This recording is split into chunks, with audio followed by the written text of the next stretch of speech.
நித்தி ஆயோக் கூட்டத்திற்கு தமிழ்நாடு முதலமைச்சர் ஸ்டாலின் செல்வதை வரவேற்பதாக தமிழ்நாடு காங்கிரஸ் கமிட்டியின் முன்னாள் தலைவர் KS அழகிரி கூறியுள்ளார்.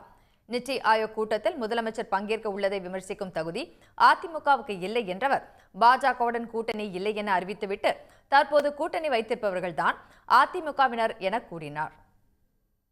ஒரு முறை புறக்கணித்தால் தொடர்ந்து புறக்கணிக்கணும்னு சட்டம் இருக்கா? அப்பயும் புறக்கணிக்கல. முதலமைச்சர் போல நிதியமைச்சர் போறார். எந்த நிதி ஆயோக் கூட்டத்தையும் தமிழ்நாடு அரசு புறக்கணிச்சது இல்லை. நிதியமைச்சர் போவார். இந்த முறை அதிக முக்கியத்துவம் கொடுத்து முதலமைச்சரையும் போகிறார். அதுல என்ன தப்பு இருக்கு? நீங்க தான் மத்திய அரசாங்கத்திட்ட சரண்டர் ஆனீங்க. நீங்க தான் வெள்ளக்கொடி பிடிச்சீங்க. இன்னைக்கு அவர் ஒரு போராளியாக இருக்கிறார்.